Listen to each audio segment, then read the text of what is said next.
आज इस वीडियो में हम चर्चा करेंगे विभाज्यता के नियम की।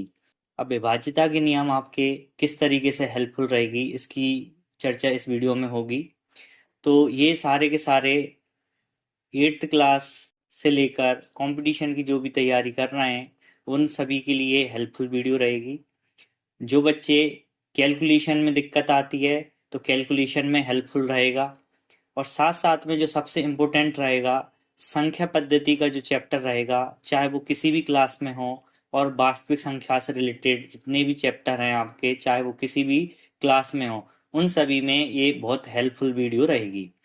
अब ये क्यों नियम आवश्यक हैं? जब भी हम कैलकुलेशन करते हैं तो हमें भाग देने की आवश्यकता होती है, और किसी भी चीज को सरल करने के लिए इसकी आवश्यकता हमें पड़ती है। अब जैसे हम बात करें क्लास 10th की, तो क्लास 10th का जो पहला चैप्टर है वहाँ पे आपको वास्तविक संख्याएं पढ़नी है। और जब वास्तविक संख्याओं की बात करेंगे तो वहाँ पे आपको कैलकुलेशन की भी जरूरत होगी। और जब हम किसी भी संख्या के अभाज्य गुणनखंड करेंगे तो अभाज्य गुणनखंड करने के लिए भी इसमें आपकी वीडियो हेल्पफुल रहेगी। तो चलिए स्टार्ट करते हैं। 2, 4 और 8 का नियम। मतलब हम कैसे पता कर सकते हैं बिना भाग दिए कि ये संख्या 2 से, 4 से या फिर 8 से विभाजित होगी। अब ये सब जानने से पहले आपको थोड़ा सा ये नॉलेज होना चाहिए कि जब हम किसी भी संख्या का निर्माण करते हैं तो संख्या के अंदर होते हैं अंक। जब तक आपको अंक का नॉलेज नहीं होगा तब तक आपको प्रॉब्लम आने ही वाली है। जब हम अंक की बात करते हैं तो आपको पता है 0 से लेकर 9 तक टोटल आपके 10 अंक हैं। अब इस 10 अंकों में हम देखें, सम संख्याओं की बात करें, सम अंक की बात करें, तो इसमें आपके 5 सम अंक हैं। कौन कौन से? 0, 2, 4, 6 और 8। और जब हम विषम अंक की बात करते हैं, विषम अंक कौन से हैं? तो विषम अंक भी आपके कितने हैं? 5 अंक हैं। कौन कौन से हैं? 1, 3, 5, 7 और 9। तो ये आपके विषम अंक हो गए। अब इनसे क्या बनती है? संख्याएं बनती हैं। जब हम किसी भी संख्या को बनाते हैं, जैसे मैंने ये यहाँ पे 3, 5, 7, 8, 9 लिखा है, तो इसमें इस संख्या में जब हम स्थानीय मान की बात करते हैं तो इसमें देखिए, पहला जो स्थानीय मान होता है वो इकाई का होता है, दूसरा जो स्थानीय मान होता है वो दहाई का होता है, और तीसरा जो मान होता है वो सैकड़ा का होता है। आपको ये नॉलेज पहले से होगी, लेकिन ये किस तरीके से हेल्पफुल रहेगा वो इसकी चर्चा हम कर रहे हैं। तो हमें ये देखना है कि इकाई का स्थान ये है आपका दहाई का स्थान, और हम इस तरीके से कोई नियम लिखेंगे कि पीछे का एक अंक, तो पीछे का एक अंक 9 रहेगा। पीछे के 2 अंक की बात करेंगे तो 8, 9 होंगे, और पीछे के 3 अंक की बात करेंगे तो ये 7, 8, 9 होंगे। ये तीनों नियम एक साथ इसलिए हम बता रहे हैं क्योंकि इनका नियम एक ही है। तो सबसे पहले हम जब 2 की बात करते हैं कि 2 का हम कैसे पता लगाएं कि इस संख्या में 2 का भाग जाएगा या नहीं जाएगा, तो उसके लिए सीधा सा ये फंडा है कि आपको इकाई अंक देख लेना है। इकाई का अंक यदि आपका क्या हो? 0 हो, 2 हो, 4 हो, 6 हो, 8 हो। अगर इकाई के स्थान पे यदि ये 5 अंक हैं आपके, तो वो संख्या किससे डिवाइड हो जाएगी? आपकी 2 से डिवाइड हो जाएगी। जैसे एग्जाम्पल लें हम, एग्जाम्पल 388 है, तो अब 388 में देखें इकाई के स्थान पर कौन है? आपका 8 है। तो 8 है तो ये आपका सम अंक है, और सम अंक है तो ये 2 से डिवाइड हो जाएगा। तो हम बिना भाग दिए ये कह सकते हैं कि 388 में 2 का डिवाइड चला ही जाएगा। हमें भाग देने की आवश्यकता नहीं है, सिर्फ हमें ये देखना है कि इकाई के अंक पे यदि आपके 5 अंक हैं तो आप कंफर्म कह सकते हैं कि उस संख्या में 2 का भाग चला जाएगा। अब इसके बाद हम बात करते हैं 4 का नियम। अब 4 का नियम क्या है? तो 4 के लिए ये है कि पीछे के 2 अंक, पीछे के आपके 2 अंक ले लेने हैं, और पीछे के 2 अंकों में हमें किसका डिवाइड करके देखना है? 4 का डिवाइड करके देखना है। यदि उस संख्या में 4 का भाग जाना है तो पीछे के 2 अंकों में भी 4 का भाग जाना अनिवार्य है। अगर नहीं जाता तो हम कह सकते हैं कि वो संख्या 4 से डिवाइड नहीं होगी। तो एक एग्जाम्पल लेते हैं, जैसे 388 लिखा है ऊपर, तो 388 में हम बिना भाग दिए कैसे चेक करें कि इसमें 4 का भाग जाएगा कि नहीं जाएगा? तो हमें पता है कि यहाँ पे पीछे 88 है, तो 88 को ले लेना है और इसमें हमें 4 का डिवाइड करके देखना है, और हमें दिख रहा है कि ये 4 के पहाड़े में 8 आता है, और इस 4 के पहाड़े में भी 8 आता है, मतलब ये कंप्लीट डिवाइड हो गया। तो हम ये कह सकते हैं कि ये संख्या कंप्लीट डिवाइड हो जाएगी किससे? 4 से। और बहुत सारे एग्जाम्पल ले सकते हैं। एक और एग्जाम्पल ले लीजिए, जैसे 857285 और यहाँ पे मैंने 4 लिया। अब इस वक्त एक बड़ी संख्या हो गई, अब हम इसे कैसे चेक करें कि ये 2 से डिवाइड होगा, 4 से होगा? तो 2 के लिए तो हमें दिख रहा है कि इकाई का अंक क्या है, 4 है, और 4 है तो ये अंकों में आपका दिख रहा है, तो ये इनमें सम अंक है इकाई के स्थान पर, तो ये संख्या किससे डिवाइड हो जाएगी, 2 से तो हो ही जाएगी। अब 2 के बाद हम बात करें कि 4 से होगी या नहीं होगी, तो हमें क्या देखना है, पीछे के 2 अंक लेने हैं। क्या ले लेंगे, 54, और 54 में हम किसका डिवाइड करके देखेंगे, 4 का। अब 4 का डिवाइड करेंगे तो 4 वन जा 4 हो जाएगा, यहाँ पे क्या बचेगा 1, तो ये 14 हो गए। जब 14 में देखते हैं 4 का डिवाइड नहीं जाता, तो इस वाली संख्या जो 54 है, इसमें किसका डिवाइड नहीं गया, 4 का डिवाइड नहीं गया, इसलिए इस संख्या में किसका डिवाइड नहीं जाएगा, 4 का डिवाइड नहीं जाएगा। ये कंफर्म बात है। तो हमें सिर्फ यही संख्याओं को देखना है और हमें पता लगाना है कि भाग जाएगा या नहीं जाएगा। अब हम बात करते हैं 8 के लिए। तो अभी हमने देखा 2 के लिए इकाई का स्थान देखा, 4 के लिए पीछे के 2 अंक देखे, अब 8 के लिए पीछे के 3 अंक देखेंगे, और 3 अंकों में 8 का डिवाइड चला जाएगा, तो वो पूरी की पूरी संख्या भी 8 से डिवाइड हो जाएगी। एग्जाम्पल देखते हैं, 3 4 5 8 7 5 1 2, ये मैंने लिखी है। इस संख्या में हम बिना डिवाइड करे कैसे चेक करें कि ये वाली संख्या 2 से, 4 से या 8 से डिवाइड होगी? तो 2 के लिए अभी हमने देखा है कि पीछे का एक अंक क्या है आपका, 4, 2 है, तो हमें दिख रहा है कि 2 से डिवाइड हो ही जाता है, तो इस संख्या में 2 का भाग जाएगा। उसके बाद हम जब 4 की बात करते हैं तो पीछे के 2 अंक ले लीजिए, क्या ले लीजिए, 12। अब 12 में हमें पता है 4 का डिवाइड चला ही जाएगा, और चला जाएगा तो ये पूरी संख्या में भी किसका डिवाइड चला जाएगा, 4 का डिवाइड चला जाएगा। अब हम बात करते हैं 8 के लिए, तो 8 के लिए आपको पीछे के 3 अंक ले लेने हैं, तो ये 3 अंक कितने हैं, 512। अब 512 में किसका डिवाइड करके देखेंगे, 8 का डिवाइड देंगे, तो हमें पता है 8 छंग 48 होते हैं, 49 50 51, 3 बचे, तो ये हो गए आपके 32 32। तो इसमें 8 के पहाड़े में 32 आते हैं, 8 चौको 32, मतलब इसमें 512 में 8 का डिवाइड चला गया, तो ये पूरी की पूरी संख्या में 8 का डिवाइड चला जाएगा। तो इस तरीके से हम चेक कर सकते हैं 2 का नियम, 4 का नियम और 8 का नियम। अब इसमें एक प्लस की पॉइंट लिख लीजिए आप, यदि हम चेक करें, एक संख्या लिखी है 3 4 5 7 3 2 5, इसमें हम देखें इकाई के स्थान पे क्या है, इकाई के स्थान पर 5 है। अब इकाई के स्थान पे 5 है तो इसमें 2 का डिवाइड नहीं जाएगा। जब 2 का डिवाइड नहीं जाएगा तो नीचे हमें चेक करने की आवश्यकता नहीं है कि 4 का जाएगा या नहीं जाएगा। यहीं पर रोक लग गई कि जब 2 से नहीं जा रहा तो 4 से क्या जाएगा और 8 से क्या जाएगा। तो हमें ऊपर से अगर मनाही हो गई तो नीचे चेक करने की आवश्यकता नहीं होती। यदि मान लीजिए इसी में इस तरीके की संख्या लिखी होती, यहाँ पे 20 लिखा होता, तो हम चेक करें तो ये पीछे 0 है, मतलब इसमें किसका डिवाइड चला जाएगा, 2 का डिवाइड चला जाएगा। उसके बाद क्या है आपका 20 है, 20 में हमें पता है 4 का डिवाइड चला जाएगा, तो 2 से चला गया, 4 से चला गया। अगर यहाँ पे मान लीजिए 18 होता, 20 की जगह क्या होता, 18 होता, तो इसमें हमें ये तो पता है कि 2 का डिवाइड चला जाएगा क्योंकि पीछे 8 है। इसके बाद हम 4 से चेक करें तो 4 के पहाड़े में 18 नहीं आते, जब 18 नहीं आते तो इसमें 4 का भाग नहीं जा रहा, और जब 4 का भाग नहीं जा रहा तो हमें नीचे 8 से चेक करने की आवश्यकता नहीं है, क्योंकि उसमें हमें कंफर्म पता है 8 का डिवाइड नहीं जाएगा। इस तरीके से आपके 2 4 और 8 का नियम कंप्लीट हो जाता है। तो अब हम चर्चा करते हैं 3 और 9 के नियम की कि किस तरीके से डिवाइड कर सकते हैं। तो ये मैंने 3 का फाड़ा लिख दिया है और ये मैंने आपका 9 का फाड़ा लिख दिया है। अब हमें पता है कि इनके पहाड़ों में 3 आया, 6 आया, उसके बाद 9 आया। अब 1 और 2 को आपस में जोड़ दें तो यहाँ पे देखें तो कितना आया है, 3 आया है, और 1 और 5 को जोड़ दें तो यहाँ पे कितना आया है, 6 आया है। 1 और 8 को जोड़ दें तो यहाँ पे 9 आया है। इसके बाद देखिए फिर से 3 आएगा, 6 आएगा, 9 आएगा, और आगे भी हम चेक करेंगे तो यही आने वाले हैं, 3 6 9। तो यहाँ पे देखिए एक तरह की साइकिल बन गई 3 6 9 की, और हमें पता चल गया कि 3 के पहाड़े की जब भी बात करेंगे तो उसके अंकों का योग 3 आएगा, 6 आएगा या फिर 9 आएगा। और जब हमें पता है कि 3 6 9 आएगा तो 3 से डिवाइड हो जाएगा, तो 3 का नियम हो गया कि उसके अंकों का नियम तो 3 का नियम हुआ है कि कोई भी संख्या है, जैसे ये संख्या लिखी हुई है, तो इस संख्या को हमें चेक करना है 3 से डिवाइड होगा या नहीं होगा।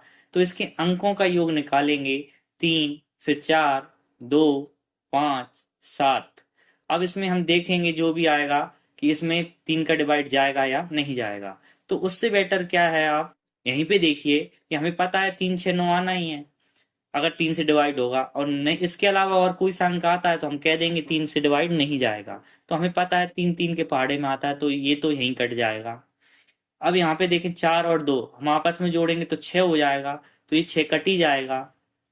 उसके बाद देखें इन दोनों का योग, तो ये 12 आया। अब 12 हमें पता है 3 के पहाड़े में आएगा, और सरल करना है, 1 और 2 को जोड़ देंगे तो कितना हो जाएगा, 3। तो हमें पता है 3 आ जाए, 6 आ जाए, 9 आ जाए, तो ये किससे डिवाइड हो जाएगा, 3 से डिवाइड हो जाएगा। तो ये वाली संख्या किससे डिवाइड हो गई, 3 से डिवाइड हो गई।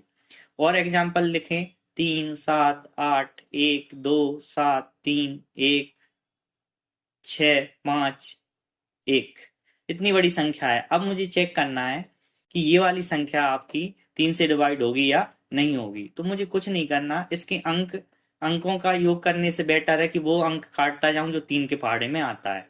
जैसे 3 के पहाड़े में 3 आता है, 3 के पहाड़े में ये 8 और 1 9, ये आ गए, तो ये दोनों अंक कट गए। 2 और 7 9 होते हैं, तो ये 9 कट गए। 3 आता ही है, 6 आता है, 5 और 1 6, ये भी आपस में कट गए। अब यहाँ पे बचा है 1 और यहाँ पे बचा है 7। तो हमें पता है 1 और 7 को जोड़ने पे 8 आएगा, और 8 में 3 का भाग नहीं जाता, इसलिए इस वाली संख्या में 3 का भाग नहीं जाएगा। अच्छा, अब 3 का भाग नहीं गया तो हमें नीचे चेक करने की जरूरत नहीं है कि 9 का जाएगा या नहीं जाएगा। बिल्कुल नहीं जाएगा, जब 3 से नहीं गया तो 9 से कतई नहीं जाएगा। तो ये हम समझ चुके हैं 3 के पहाड़ा या फिर 3 का नियम किस तरीके से हम यूज कर सकते हैं। अब देखिए यहाँ पे 9 के लिए देखें तो इसके अंकों का योग देखें, इसके पहाड़ा लिखा हुआ है, इसका योग 9 आएगा। 2 और 7 का 9, 3 और 6 का 9। इस तरीके से देखें तो सभी में देखिए किस तरीके से आता जा रहा है, 9 9 आता जा रहा है। तो हमें ये पता चला कि इसके पहाड़े में जो भी अंक या संख्या आएगी, वो अंकों का योग उसका 9 आएगा। 9 के अलावा और कुछ आएगा तो वो 9 से डिवाइड नहीं होगा। तो जिस तरीके से हमने ये 3 के लिए चेक किया, उसी के लिए उसी तरह हम देखें 9 का चेक कर सकते हैं। जैसे मैं एक संख्या लिखता हूँ, 3, 7, 2, 1, 8, 3, 5। ये संख्या को मुझे चेक करना है कि ये 9 से डिवाइड होगी या नहीं होगी। तो इसके लिए सीधा सा रूल है कि इसके अंकों का योग करें, या फिर जो उसके फाड़े में आते हैं अंक, उनको काटते चलो। तो जैसे मैंने ये देखा, 8 और 1 9 होते हैं, तो ये कट गया 9 के फाड़े से, तो ये दोनों के दोनों अंक आपस में कट चुके हैं। अब 7 और 2 ये भी 9 होते हैं, तो 9 से कट गए। अगर 3 से चेक कर रहे हैं तो 3 के लिए चेक करेंगे, और 9 के लिए चेक कर रहे हैं तो 9 से चेक करेंगे। अब यहाँ पे देखें तो 3, ये 3 और ये 5 बचा हुआ है, तो इनको आपस में जोड़ते हैं, 3 3 और 5। तो यहाँ पे देखिए 6 6 और 5 11 हो चुके हैं। अब 11 है, और जिनको आपस में जोड़े 11 को, तो ये क्या आ जाएगा, 2 आ जाएगा। अंकों को जोड़ना है तो हमें पता है कि ये 2 आ रहा है। 9 के अलावा कुछ भी संख्या आएगा या अंक आएगा तो वो 9 से डिवाइड नहीं होगा, इसलिए ये वाली संख्या किससे डिवाइड नहीं होगी, 9 से डिवाइड नहीं होगी। तो इस तरीके से 3 और 9 का नियम आपको समझ में आ गया होगा। इसके बाद हम आगे के नियम की बात करें। इसके बाद हम बात करते हैं 5 का नियम। 5 का नियम सीधा है, पीछे इकाई के स्थान पे 0 आ जाए या फिर 5 आ जाए। अगर इन दोनों अंकों के अलावा और कोई सी संख्या या अंक आता है तो उसमें 5 का डिवाइड नहीं जाएगा। एग्जाम्पल एग्जाम्पल देखें, 3, 7, 8, ये 2 लिखा है, तो इस संख्या में 5 का डिवाइड नहीं जाएगा, क्योंकि इकाई के स्थान पे आपका 5 नहीं है। 0 और 5 के अलावा कोई भी संख्या होगी तो वो 5 से डिवाइड नहीं होगी। और एग्जाम्पल देखें, 1, 2, 5, 7, 8, 5, तो हमें दिख रहा है इकाई के स्थान पे क्या है, 5 है, तो इसमें किसका डिवाइड चला जाएगा, पूरी संख्या में 5 का डिवाइड चला जाएगा। तो 5 का नियम आसान है। आगे चलते हैं, अब देखते हैं 7 का नियम। अब 7 का नियम, 11 का नियम और 13 का नियम, एक बार इसका नियम साथ में पढ़ेंगे हम, और एक बार हम 7 का नियम अलग से पढ़ते हैं। 7 का नियम क्या कहता है, आपको कोई भी संख्या दी हुई है, ये एग्जाम्पल से अच्छे से समझ में आ जाएगा। जैसे 3, 7, 8, 5, 2 लिखा हुआ है, इस संख्या को हमें चेक करना है कि ये संख्या 7 से डिवाइड होगी या नहीं होगी। तो हमें क्या करना है, पीछे का अंक लेना है, पीछे का अंक लेना है, इकाई का अंक ये ले लिया मैंने, कितना 2। इसका डबल करना है, 2 का डिवाइड करेंगे तो यहाँ पे कितना जाएगा 4। तो जो संख्या हमने ली है उसको छोड़कर बाकी की संख्या में से इस 4 को हम सब्ट्रैक्ट कर देंगे। तो देखिए 3 7 8 5 बचा, इसमें से हम कितने सब्ट्रैक्ट कर देंगे, 4 को सब्ट्रैक्ट कर देंगे। और 4 को जैसे ही सब्ट्रैक्ट करेंगे तो 3 7 8 ये 1 बचा। तो देखिए ये कितने अंकों की संख्या थी, ये 5 अंकों की थी, अब घट के 4 अंकों की हो गई। और आप तब तक इसे ऐसा प्रोसेस कर सकते हैं जब तक कि वो 2 अंक में नहीं आ जाती। तो फिर इस इकाई के अंक में क्या आ चुका है, 1 आ चुका है। 1 का डबल कितना होता है 2। तो इस 2 को घटाना है उसके उस वाले अंक को छोड़कर, तो इसमें से सब्ट्रैक्ट करेंगे तो ये 6 ये 7 ये 3। फिर से इसका डबल करिए, डबल करेंगे तो इसका 12 आएगा। तो जो 12 आएगा उसको इस अंक को छोड़कर बाकी में से सब्ट्रैक्ट कर देंगे, और सब्ट्रैक्ट करेंगे तो देखिए यहाँ पे 25 आ चुका है। अब हमें दिख रहा है कि ये 25 क्या 7 की टेबल में आता है, तो 7 की टेबल में कतई नहीं आता, इसलिए इस संख्या में 7 का डिवाइड नहीं जाएगा। ये 7 का नियम एक तरह से हो गया, इसका नियम दूसरी तरह से भी पढ़ेंगे। तो एक और एग्जांपल ले लीजिए, और समझ में नहीं आ रहा तो देखिए मैं दूसरी संख्या लिखता हूँ 60159837 अब इतनी बड़ी संख्या है, इसको हमें चेक करना है 7 से। तो 7 के लिए हम क्या कर लेंगे, इसकी इकाई के अंक पे कौन है 5 है, इसका डबल करेंगे तो कितना होगा, ये 10 आएगा। तो इस संख्या को छोड़कर जिसका हमने डबल किया है उसको छोड़ देना है, अब बाकी संख्या में से 10 को घटाएंगे तो यहाँ पे देखिए इस तरीके से संख्या आ चुकी है। अब हम और चेक करेंगे, अभी तो बड़ी संख्या है, तो बड़ी संख्या है तो इसका फिर डबल करिए। इकाई के स्थान पर कितना है 7 है, तो 7 का डबल कितना होगा 14 होगा। तो 14 करने पर ये घटा देंगे 14 इसमें से, तो जैसे ही घटाएंगे तो ये 8 आ गया, ये 6 ये 9 ये 5 ये 1 ये 0 और ये 6। अब इस संख्या को फिर से हमें चेक करना है, तो जब तक छोटी ना हो जाए आप तब तक इसका डबल करते रहिए। इसका डबल करेंगे तो ये 16 आएगा, बाकी संख्या में से 16 को सब्ट्रैक्ट कर देंगे तो ये 0 8 5 1 0 6 बचा। फिर इसका डबल करेंगे, देखो ये 0 आ गया, तो 0 का डबल क्या होगा 0 ही होगा।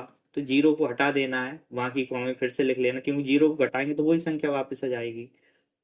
ये 5 ये 1 ये 0 ये 6।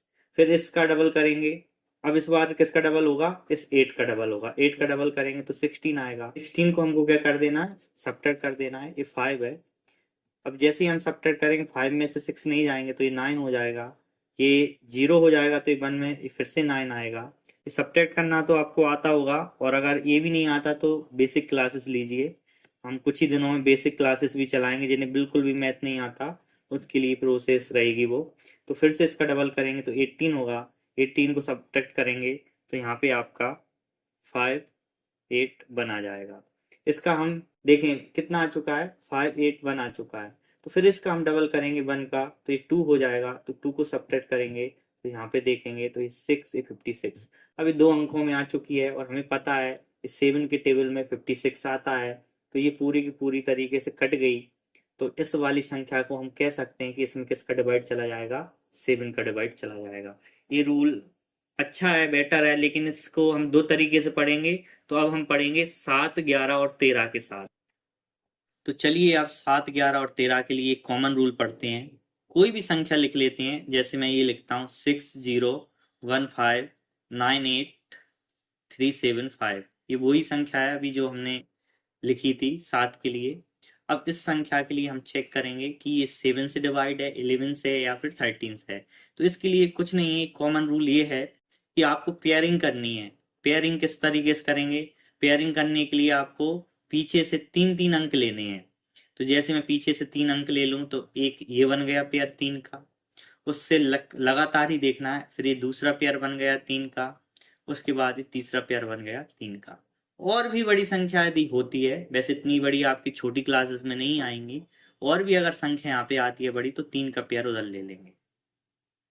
अब देखें तो ये नंबरिंग करें, ये फर्स्ट हो गया पेयर, ये सेकंड पेयर, ये थर्ड पेयर। तो अब ये 3 पेयर बन चुके हैं, तो हमें क्या करना है ऑड पेयर को ऐड करना है और इवन पेयर को भी ऐड करना है। अगर और आगे देखें तो ये चौथा पेयर आता, तो यहाँ पे ये जुड़ जाते, लेकिन यहाँ पे 1 और 3rd आया है, तो 1 और 3rd को ऐड करेंगे 601 और यहाँ पे 375 को ऐड कर लेते हैं। जब ऐड करेंगे तो ये 679, ये 976 आ चुका है। उसके बाद हमें क्या करना है, जो आपका बचा हुआ है पेयर कौन सा, अभी हमने 1 और 3 को ले लिया, इसके बाद हम लेंगे 5, इसके बाद लेंगे हम सेकंड पेयर को, तो ये है आपका 598। अब जो संख्या आपकी बड़ी आए, या फिर ये बड़ा होगा या फिर ये बड़ा होगा, तो जो बड़े में से हमको छोटे को सब्ट्रैक्ट कर देना है। तो 976 में से अगर घटाते हैं तो ये 6, ये 8, तो यहाँ पे 8 ही बचा। ये आपका छोटी अंक थी तो इसने इसको दे दिया था, तो यहाँ पे 6 बचा, 6 में से 9 जाएंगे तो यहाँ पे 7 बचेंगे, और यहाँ पे एक इसने इसको दे दिया होगा तो ये आपका 8 बचा, तो ये 378 आ गए, ये घटा दिया। अब 378 को हमें चेक करना है कि इससे इसमें 7 का डिवाइड चला जाएगा क्या, तो 7 के लिए चेक करेंगे, 7 1 35 होते हैं, और घटाएंगे इसमें से तो ये 2 आएंगे, और ऊपर से 8 लेंगे तो 28 हो गए, और यहाँ पे भाग देंगे 4 बार में 28 आता है, तो देखिए घटाने पे शेषफल 0 आ गया। तो हमें ये पता चल गया कि इस संख्या में किसका डिवाइड चला गया, 7 का डिवाइड चला गया। तो ये पेयरिंग वाला है, और हमें यही चेक करना होता कि 11 से होगा या 13 से होगा, तो 7 की जगह किससे डिवाइड करके देखते, 378 में 11 से, तो 378 को लिखूंगा, फिर 11 से भाग दे के देखूंगा, 11 3 33 होते हैं, तो ये 33 लिख दिए, घटाने पे यहाँ पे कितने आएंगे, 4 ये 48।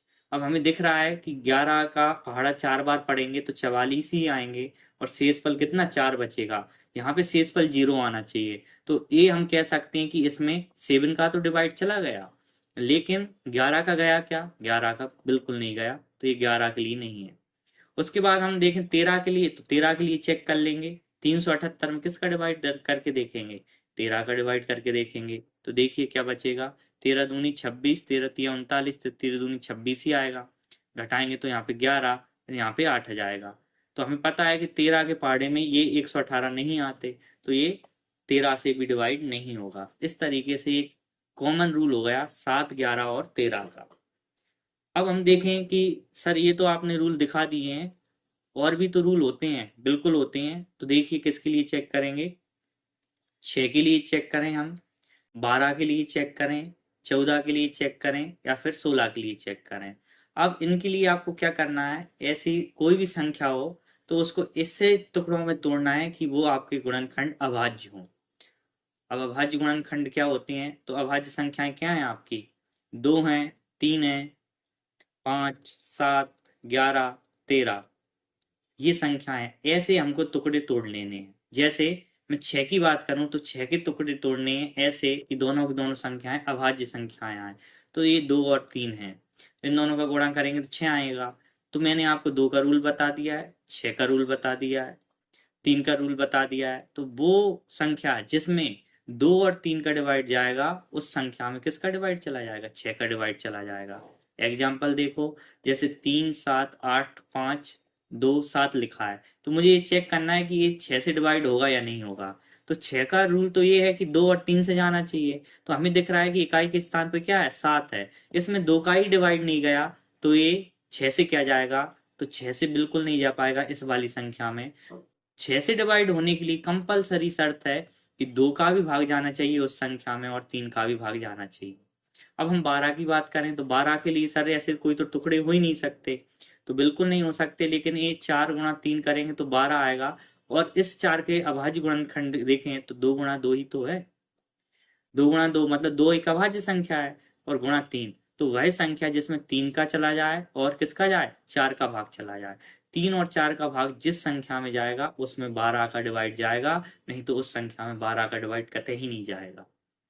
अब 14 की बात करें तो 14 के लिए 2 और 7, अगर उस संख्या में 2 और 7 का डिवाइड जाएगा तभी उस संख्या में 14 का जाएगा, नहीं तो उस संख्या में 14 का डिवाइड नहीं जाएगा। इसी तरह कोई भी संख्या हो तो उसके लिए आपको क्या कर देना है, अभाज्य गुणनखंड में तोड़ देना है उस संख्या को, और फिर उस संख्या को हम भाग करके देख लेंगे, कोई भी संख्या में यदि भाग जाएगा तभी उस संख्या से भाग जाएगा, नहीं तो नहीं जाएगा। और जो बेसिक रूल हैं आपके,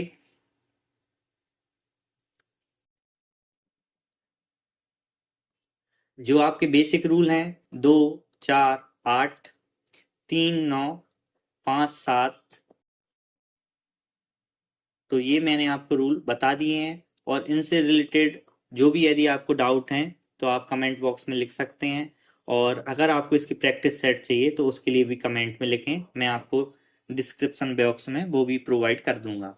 और इस तरीके से आपको और वीडियो चाहिए तो चैनल को सब्सक्राइब कर लें। Thank you.